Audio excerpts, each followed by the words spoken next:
Hi everybody, this is Tina from Tina's Messy Crafty Life. How are you? I hope you're good. I'm here with my hashtag Artisan Journal Prompts 2024, hosted by Life with Patti. This is my book number 2, and this week's prompt was butterflies. Ta-da! So what I did is I just did a mixed media piece with some purple, this like teal green, some stenciling. And then I printed this vase off. I got it off Google Images. And then I colored it. And then I glued it down, of course. And then these butterflies you're seeing right here, these are little lights from the Dollar Tree. There's a neighbor down the road. She's a crafter. And I went to a garage sale. And she had bags of these little butterflies.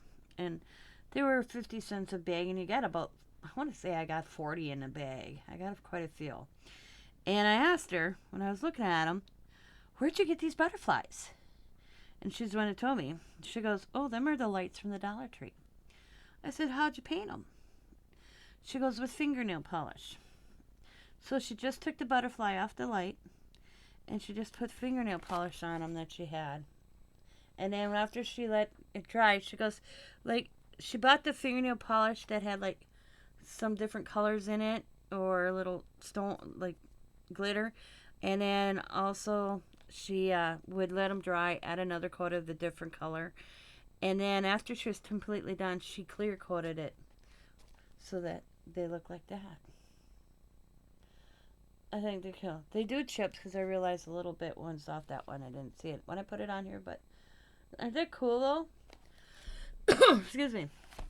So I just added them in the middle of the flowers, like they're landed on the flower in the vase. And I just did a little doodling on the vase and the stems and the flowers. And then I got the gems of butterflies going down here. And that is week 27 of my prompt, butterflies. I hope you like it. I hope you check out all of the ladies that are doing this. As always, be happy, be kind, be safe, be funny, be crafty, and bye for now.